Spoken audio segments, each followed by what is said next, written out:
Olá, tudo bem com vocês? Muito bom dia, boa tarde, boa noite. Para quem ainda não me conhece, meu nome é Clarice Oliveira e a gente está aqui para conversar um pouquinho sobre o direito administrativo. Bom, sem perder tempo, na nossa primeira aula, a gente vai falar um pouquinho sobre alguns conceitos básicos, alguns conceitos introdutórios sobre o direito administrativo. É uma aula um pouco mais conceitual, mas que vai ajudar a gente tanto na hora da prova, quanto também na compreensão das demais aulas, dos demais temas que a gente vai ver daqui para frente. Bom, nessa aula, basicamente, a gente vai falar um pouquinho sobre os conceitos de Estado, governo e administração pública. A gente vai ver a diferença entre eles e aprofundar um pouquinho em cada um deles. A gente começa falando um pouquinho sobre o Estado. Quando a gente fala em Estado, a gente vai ter um conceito doutrinário, que é o conceito que está aqui na tela para vocês, que vai falar que é uma entidade político-social juridicamente organizada para executar os objetivos da soberania nacional. O que é isso? O que isso quer dizer?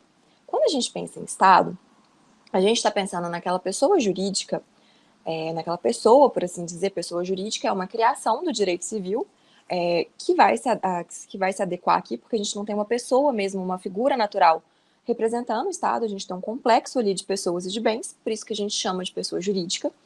Mas, enfim, Estado é uma pessoa jurídica que vai ser formada por diversos fatores. Entre eles, a gente está pensando naquele território, naquela fronteira mesmo, onde tudo que está dentro forma um país, nas pessoas, no povo e também no governo, que é o poder político que vai ligar essas pessoas àquele determinado espaço, aquele determinado território.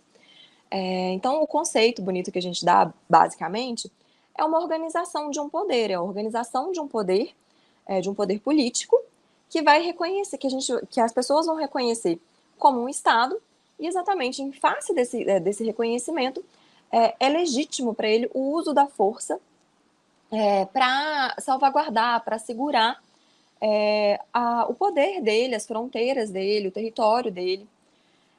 Basicamente, a gente tá falando da existência de um povo que é submetido a um governo soberano dentro de um território delimitado ali geograficamente. A gente tem aqui cada bandeirinha dessa aqui na foto forma um estado diferente, forma um país, por assim dizer, diferente.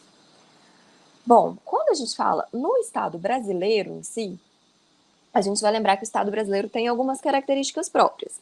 O Estado brasileiro, de acordo com a Constituição, ele é formado pela união indissolúvel dos 26 estados, da união dos 26 estados, do Distrito Federal e dos municípios. Quando a gente olha cada um desses entes federativos, porque a gente vai ver daqui a pouco que o Estado brasileiro é uma federação, quais são as características que saltam aos olhos para a gente? Cada um desses entes federativos que vão formar o Estado brasileiro, a União, os estados, o Distrito Federal e os municípios, eles são autônomos entre si. A gente não vai ver um município subordinado a um estado e um estado subordinado à União. Cada uma dessas pessoas jurídicas, cada um desses entes políticos, eles têm autonomia, eles estão ligados entre si, cada um vai ter uma competência própria, que a própria Constituição vai trazer para a gente, mas eles são autônomos entre si. Então vamos lá, aprofundando um pouquinho mais nas noções de Estado. Quando a gente fala em Estado, a gente tem que diferenciar o Estado da nação.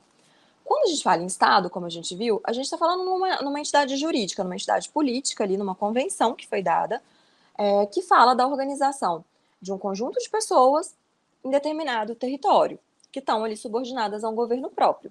A gente está falando de uma realidade jurídica. Já quando a gente fala em nação, a gente não está falando, não necessariamente a gente vai precisar desse elemento território. Não necessariamente a gente vai precisar de um território delimitado. Como é que eu explico? Não necessariamente a gente vai precisar de um país formado, para ser mais claro assim. Quando a gente fala em nação, a gente está falando numa realidade sociológica. E o que isso quer dizer? Quer dizer que a gente está pensando em pessoas, num sentido social, por assim dizer. Nação é uma comunidade de pessoas, nada mais é do que uma junção de várias pessoas. E essas pessoas, elas vão ser ligadas entre si de acordo com algum sentimento, de acordo com algum vínculo, algum laço que elas têm em comum. Quais podem ser esses laços? A gente pode estar falando de laços linguísticos, por exemplo, aquelas pessoas falam a mesma língua. A gente pode estar falando de laços étnicos, aquelas pessoas têm a mesma etnia. A gente pode estar falando até mesmo de laços geográficos. Elas estão ali associadas, por exemplo, a uma região de mata, a uma região de um lago, a alguma coisa que permite a sobrevivência delas, e elas se identificam em razão disso. Laços religiosos, elas cultuam a mesma religião. E laços culturais, elas têm uma cultura semelhante. Por que é importante fazer essa distinção? Porque já existiram épocas que a gente tinha nações formadas que não formavam um Estado. O melhor exemplo que a gente pode dar disso é a nação judaica. Os judeus, por algum tempo, por muito tempo, na verdade, eles formavam uma nação, eles formavam a nação judaica, eles tinham ali uma entidade de religião, de cultura, de laços linguísticos, de uma etnia, por assim dizer, mas eles não tinham um Estado propriamente dito, eles não tinham um território que era deles. Isso só foi se dar quando da criação do Estado de Israel. Antes disso, a nação judaica era somente nação, por assim dizer. E do mesmo modo, a gente pode ter estados que contemplam mais de uma nação, ou que não tenham uma nação propriamente dita.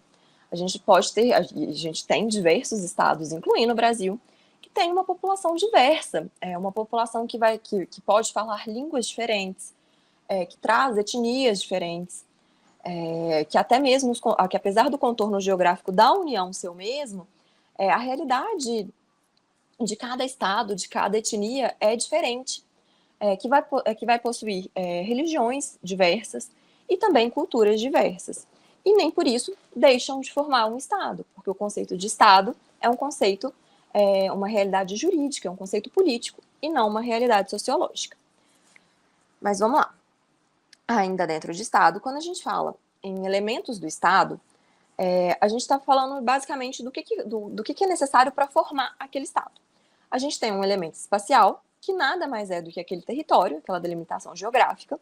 A gente vai ter um elemento pessoal, que vai ser formado pelo povo, pelas pessoas que constituem aqui, que estão dentro daquele Estado, e um elemento organizativo, que vai ser formado ali pelo governo, pelo poder soberano daquele Estado. Quando a gente fala em soberania, a gente vai falar a soberania nada mais é do que o reconhecimento de um Estado pelos demais Estados na ordem internacional. De acordo com a soberania, aquele Estado, vamos usar o Brasil como exemplo. De acordo com a soberania, o Estado brasileiro ele é soberano em relação aos demais estados, demais entidades internacionais. Então, ele tem soberania em relação à Argentina, por exemplo. Ele é independente. O Brasil não deve nenhum tipo de, digamos assim, de subordinação em relação à Argentina ou em relação a qualquer outro estado. É daí que vem o conceito de soberania, da mesma forma que a Argentina, os Estados Unidos também são independentes, são, digamos assim, o limite de um estado vai até onde começa o do outro. E quando a gente fala em reconhecimento pelos demais estados, o que isso traz? O que isso induz? Quando um estado reconhece o outro, basicamente, ele não está criando aquele estado. Ele está dando validade. Aquele reconhecimento, ele não, a gente pode ter estados que não tenham reconhecimento pelos demais. E eles vão continuar governando, só que vai ser um governo voltado só para dentro. Na ordem internacional, ele não vai conseguir, digamos assim, negociar, ele não vai conseguir realizar tratados, ele não vai conseguir ter um comércio externo, talvez.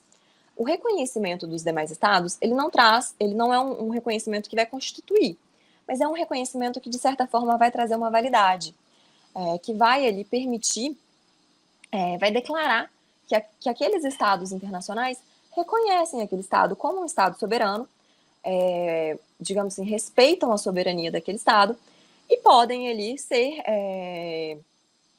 relacionarem de alguma forma por meio de um tratado, por meio de um comércio e por aí vai. Portanto, quando a gente fala em Estado, a gente vai lembrar que o Estado vai ser formado pelo território, pelo povo e pelo governo. São esses os 3 elementos que formam o Estado.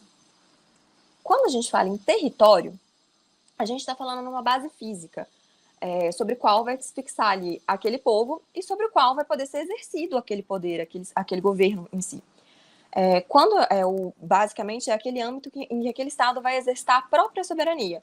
Dentro daquela fronteira, ele é um governo soberano, ele tem autoridade. Fora daquela fronteira, ele tem a autoridade interna dele, mas ele tem que respeitar a autoridade dos demais estados. Por exemplo, aqui na nossa figurinha, tudo que está de verde aqui, esse espaço de verde aqui, é o Estado brasileiro. Então, o que forma a fronteira do Estado, dentro dessa fronteira brasileira, a gente tem o governo atual, o governo brasileiro atuando, de acordo com as políticas próprias dele. Então, tudo que está aqui dentro não interessa, digamos assim, à ordem internacional. É soberania do governo brasileiro. Já o que vai daqui para fora, por exemplo, se o Brasil quer fazer um comércio com a Argentina, que está aqui do lado, aqui ele entra na ordem internacional. E ele vai ter que respeitar a soberania do Estado argentino, que está aqui, de amarelinho. Então, o que é o Estado argentino? É o território da Argentina, formada pelo povo argentino e pelo governo argentino. Isso é o equivalente para todos os demais estados. Para a Colômbia, para o Equador, para o Peru, para os Estados Unidos, para a Inglaterra, para a China, para a Índia, para todos. Já o povo, quando a gente fala em povo, a gente está pensando num conjunto de pessoas que vão deter ali uma capacidade jurídica para exercer direitos políticos. E essa capacidade, ela é determinada, ela é assegurada pela organização estatal, pelo governo. Então, basicamente, povo, a gente pode pensar num sinônimo de cidadão. Quem são aquelas pessoas que têm capacidade para se tornarem cidadãos, que nascem sobre aquele solo que forma o território estatal? Quem que lá na frente vai poder organizar politicamente o Estado? Quem vai poder votar? Quem vai poder ser votado? Esse é o conceito de povo. Povo é diferente de população. Quando a gente fala em população, a gente está considerando tanto aqueles nacionais, aqueles cidadãos, quanto também pessoas estrangeiras, visitantes, pessoas que estejam só de passagem por aquele território. O conceito de população é mais amplo.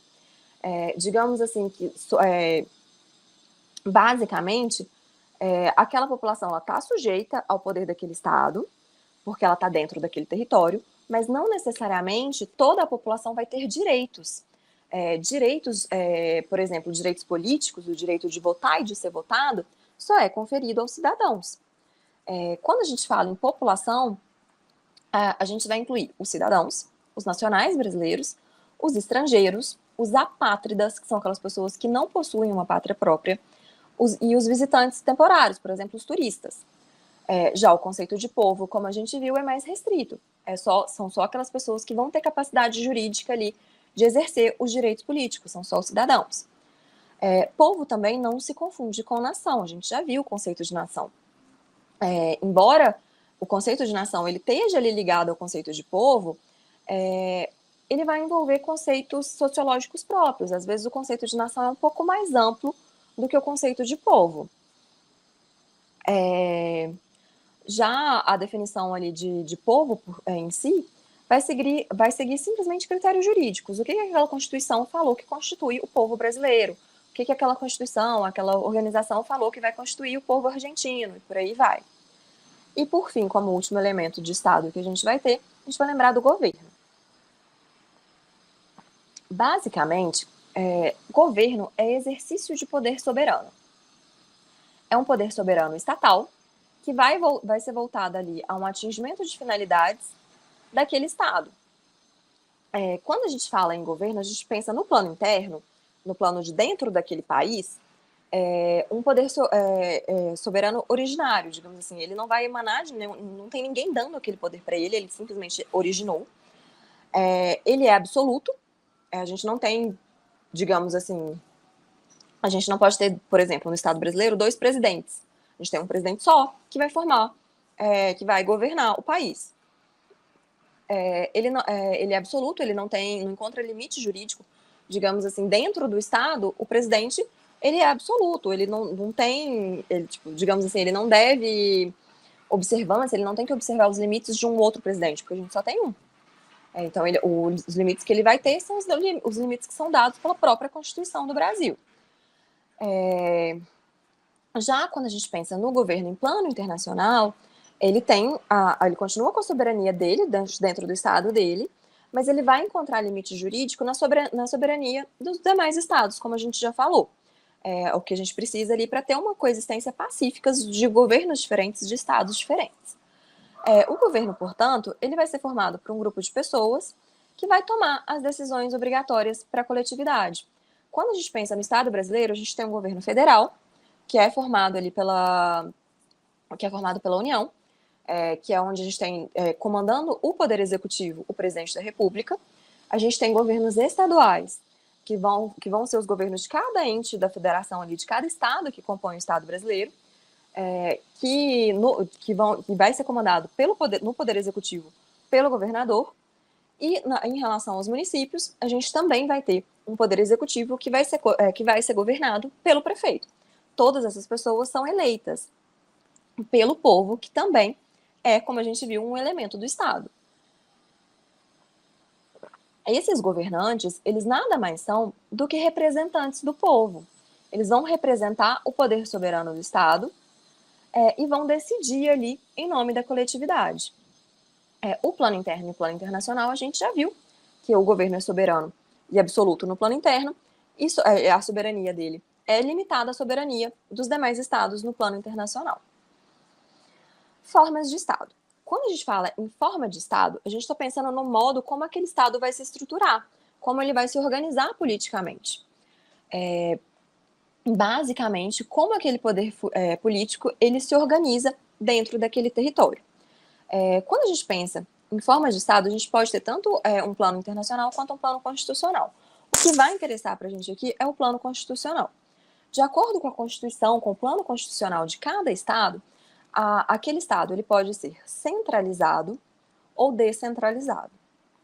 Quando a gente pensa num Estado centralizado, a gente está pensando num Estado em que a prestação de serviço ela vai ocorrer de forma direta. A gente não vai ter delegação de serviço público, a gente não vai ter delegação de competência daquele Estado. Todas as funções estatais vão ser exercidas por um poder político único, digamos assim, por um ente único. A gente não vai ter outros entes ou delegação de poder. Basicamente, seria um Estado que seria formado somente pela União. Vamos usar a União como exemplo. Se a gente tem um Estado que não tem Estados federados, ele é formado só por um órgão central, só esse órgão central vai exercer competência, vai prestar serviço público, vai ter função política e por aí vai. Já quando a gente fala num Estado descentralizado, a gente está falando num Estado em que aquelas atividades estatais, que aqueles centros de competência, eles são distribuídos a núcleos diferentes. A gente pode tanto ter um Estado descentralizado unitário, quanto um Estado descentralizado complexo. Qual que é a diferença? Quando a gente fala num Estado descentralizado unitário, a gente vai ter uma descentralização, mas ela não é completa. Essa descentralização, ela vai estar sujeita ali ao poder, à vontade de um ente único. Então, que vai poder tanto ampliar quanto restringir. Então, por exemplo, se a gente tem um Estado formado pela União, somente por um órgão central, esse órgão central vai falar, olha, quero criar um órgão X para exercer tal poder. Ele pode criar, mas ele pode mudar de ideia e lá na frente falar assim, olha, cansei desse órgão X, volta aqui, me traz esse poder de volta, quem vai exercer sou eu, ou então eu vou criar um órgão Y dessa vez. É algo que a gente não tem uma estabilidade, por assim dizer. Já quando a gente fala nos estados descentralizados complexos, a gente vai ter ali diversos entes estatais que vão ter competências políticas, que vão formar centros de competência própria e que não estão sujeitos a uma entidade superior, eles são autônomos. A própria Constituição daquele Estado vai determinar qual que é a competência para cada um daqueles entes. O exemplo que a gente pode dar é o Estado brasileiro. A gente tem diversos entes de competência, a gente tem a União com uma competência, a gente tem os estados e o Distrito Federal com outra competência, a gente tem os municípios com uma competência X também. Todas essas competências são previstas pela Constituição.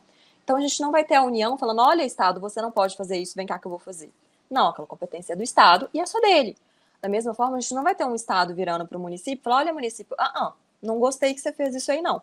me dá aqui, quem vai fazer sou eu. Não, porque a própria Constituição deu competência para aquele município fazer aquilo ali. Então, a gente tem um Estado que é mais estável, a gente tem uma estabilidade, a gente sabe de quem que é o dever, de quem que é o direito de fazer de exercer aquela competência, de prestar aquele serviço.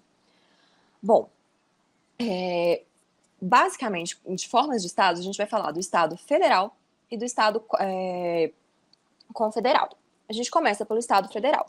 Quando a gente fala em Estado federal, a gente está falando de um Estado que é constituído por entidades parciais, por entes próprios, digamos assim, que vão deter um núcleo próprio de competência política. Vão conservar a autonomia e a personalidade jurídica que eles têm, que é de direito público interno. Nas próximas aulas a gente vai ver direitinho o que é direito público interno, o que é direito público, o que é direito privado, mas basicamente, quando a gente pensa no Estado federal, a gente tem um Estado que é formado por diversos entes. A gente vai sempre dar o exemplo aqui, quando possível, né, do Estado brasileiro, para vocês conseguirem quantificar e perceber um pouco mais. No Estado federal, por que o Estado brasileiro é um Estado federal? Porque a Constituição brasileira, ela vai criar entes diferentes de competência. A gente tem a União, que é a junção de todos aqueles estados, de todos os 26 estados federados, e a União, digamos assim, agindo em nome de todos esses estados, ela tem competências próprias. É a União, por exemplo, que vai exercer, que vai ter ali uma relação uma relação internacional, digamos assim, uma relação com os demais estados federados, os demais estados internacionais, por assim dizer. Já os estados, eles vão, cada estado que a gente vê aqui, ó, a gente tem um mapa, tá, a imagem tá pequenininha, mas a gente tem o mapa do Brasil aqui. Vamos pegar aqui o estado do Mato Grosso, que está aqui no meio. Cada um desses estados tem competências próprias. Por quê? Porque eles têm um território deles, um território demarcado como deles. E eles têm realidades diferentes. O estado do Mato Grosso tem uma realidade diferente do estado do Rio Grande do Sul. Então, o governo do Mato Grosso vai buscar conseguir atingir ali os interesses daquela população que vive no Mato Grosso. E para isso, a Constituição deu poderes específicos para que esses estados atuem, competências específicas para que esses estados atuem. Da mesma forma, dentro de cada um desses estados, a gente vai ter municípios que vão ter ali uma realidade local e vão poder prestar um serviço mais determinado, digamos assim, mais localizado, mais específico. E para isso, a Constituição também viu competências específicas para esses municípios. Tanto a União quanto o Estado vai ter que digamos assim, observar, se adequar, aceitar a competência daquele município. O município também vai ter que observar as normas que a União cria, vai ter que observar as normas que aquele Estado cria, e por aí vai. Quando a gente pensa no Estado federal, a gente vai falar em pressupostos de existência e de manutenção. Quando a gente fala em pressupostos de existência, a gente vai ter uma repartição constitucional de competências, que é o que a gente viu até agora. A Constituição vai falar qual a competência de cada um daqueles entes, qual a competência da União, qual a competência dos estados, qual a competência do município. A gente não vai entrar nessas competências em si, porque isso é matéria do direito constitucional, a gente vai entrar lá na frente no que foi interessante para a gente dentro do direito administrativo. Mas é importante vocês saberem que eles são autônomos, que a Constituição previu ali poderes, digamos assim, para cada um desses entes. Os Estados-membros e os municípios, eles têm participação na ordem jurídica, na vontade criadora ali da ordem jurídica nacional. Então, eles têm participação nas leis, na formação daquelas leis daqueles estados. Os Estados-membros e os municípios, eles são dotados de auto-organização.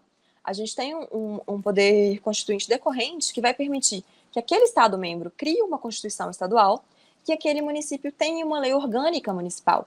Então, eles podem se organizar, eles têm um poder de auto-organização, que tem que ser observado, que tem que ser respeitado pela União, desde, claro, que eles cumpram ali os requisitos que estão na Constituição. E a gente tem também o princípio da indissociabilidade ou indissolubilidade. O que é isso? Isso é a proibição de secessão. O que isso significa? Que aquele Estado não pode simplesmente falar, sou independente, não quero mais, digamos assim, responder, ou não quero mais estar sujeito ao Estado federado, não quero mais estar em conjunto com os demais estados e formar a União. Basicamente, quando a gente estuda história na escola, A gente lembra ali daqueles movimentos separatistas que tiveram no Rio Grande do Sul, por exemplo, na Revolução Farroupilha e por aí vai. O que era aquilo? O Estado do Rio Grande do Sul queria se separar do Estado brasileiro, queria formar um Estado novo. De acordo com a nossa Constituição, isso não é possível. E pode a União e os demais estados usar a força para impedir que isso aconteça. Então, o Estado do Rio Grande do Sul, o Estado de São Paulo, o Estado de Minas Gerais, o Estado do Amazonas, não pode sair, digamos assim, do Estado brasileiro e formar um Estado próprio. A gente ainda tem também pressupostos de manutenção. O que isso quer dizer? É que para a manutenção daquele Estado, para que aquele Estado continue existindo, a gente precisa de uma rigidez constitucional, a gente precisa que aquela Constituição seja, digamos, tenha uma característica rígida, que seja mais difícil alterar aquela Constituição. Porque senão qualquer leizinha pode falar, olha, não, vou mudar aqui, então o Estado brasileiro não é mais um Estado federal. Quem prevê que o Estado brasileiro é um Estado federal é exatamente a Constituição brasileira. Se eu posso alterar a Constituição de qualquer forma, eu posso alterar essa característica.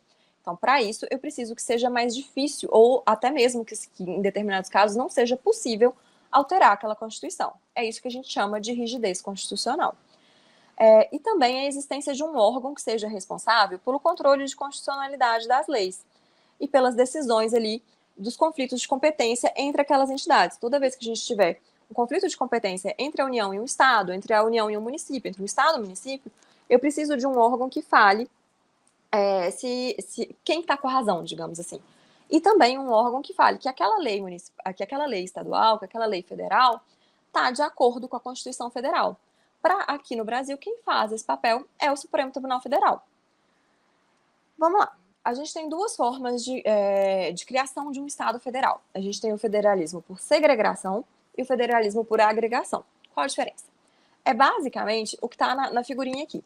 Quando a gente fala em federalismo por segregação, a gente tem um Estado que já era unitário e vai criar estados autônomos.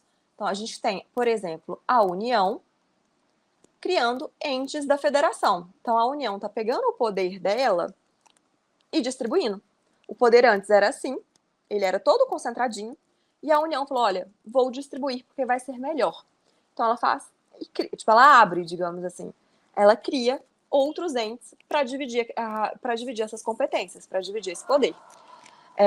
Por exemplo, exemplos que a gente tem de federalismo que se deram por segregação é o Brasil, o México, a Argentina. Um sinônimo de federalismo por segregação é federalismo centrífugo. A força centrífuga é exatamente essa força que faz assim, que expande, que sai de um ponto inicial e aumenta. Então, toda vez que a gente falar em segregação, a gente vai lembrar, por exemplo, de uma flor abrindo. É aquele miolinho que vai abrir e vai formar os outros entes. Ao contrário, quando a gente fala em federalismo por agregação, a gente tinha já estados autônomos que preexistiam, e eles vão ali se aglomerar sobre uma nova formação comum, que vai ser uma detentora única ali de soberania, que vai ter um direito, que vai formar um direito público externo. O melhor exemplo que a gente tem disso é os Estados Unidos. Quando a gente pensa no federalismo dos Estados Unidos, a gente tinha ali estados entes da federação ou estados pré-existentes. A gente tinha os estados independentes ali dos Estados Unidos, o estado da Virgínia, o estado de Nova York, e por aí vai. E eles, em determinado momento, vão entender que eles precisam se juntar e formar um estado só, formar um ente federativo, né, um central, para ser mais forte, digamos assim, para ter mais voz num plano internacional. Então, eles decidiram se juntar ali e formaram os Estados Unidos da América. Até o nome traz esse movimento para a gente. Então, quando a gente fala em federalismo por agregação, a gente vai lembrar de um movimento centrípeto. Tanto que digamos assim, o sinônimo que a gente vai ter é federalismo centrípeto. E a força é o oposto do que a gente viu da força do federalismo por segregação. No federalismo por segregação, a gente tinha isso aqui. No federalismo por agregação, a gente vai ter o contrário. A gente vai ter, basicamente, algo que era assim, que era extremamente aberto, e que vai se fechar. Por exemplo, a flor se fechando. Ela vai se fechar ali e vai se proteger. Aqueles estados que eram pré-existentes, eles continuam tendo uma autonomia interna, mas quem vai, digamos assim, negociar, quem vai se relacionar com os demais estados na ordem internacional, vai ser aquele ente central, vai ser aquela união. Para finalizar esse bloco, a gente fala um pouquinho também sobre o Estado confederado. O que é Estado confederado? Quando a gente fala em Estado confederado, a gente está falando numa reunião permanente de estados que são independentes e soberanos. Então, a gente tem diversos estados que por exemplo, vou dar um exemplo que não existe, tá, gente? Por exemplo, Brasil, Argentina, Uruguai, são estados independentes e soberanos e que, com a finalidade ali de defesa externa e paz interna, vão se reunir. Essa reunião ela é precedida de um tratado internacional e cada um daqueles estados vão ter a possibilidade ao contrário da federação, de se desligar, de sair daquela confederação. Então, basicamente, o Estado confederado é a junção de estados que são independentes, que podem sair a qualquer momento, mas que estão se unindo ali por um fim comum e vão formar um Estado único, tá, gente? Diferenças, então, entre Estado federal e Estado confederado. A gente tem como fundamento jurídico que vai legitimar, digamos assim, um Estado federal, a Constituição. Já em relação ao Estado confederado, a gente não vai ter uma Constituição propriamente dita. A gente vai ter um tratado internacional. Quando a gente pensa no Estado federal, a gente tem unidades parciais, a gente tem Estados-membros. E esses Estados-membros não possuem direito de secessão. Como a gente viu lá, eles não podem simplesmente se declarar independentes. Eles são ali associados, eles não podem se desassociar, por assim dizer. Já em relação ao Estado confederado, a gente tem unidades parciais também, mas que vão possuir o direito de secessão. São estados independentes que vão poder sair daquela confederação, se assim eles desejarem. No Estado federal, os Estados-membros, né, eles detêm autonomia.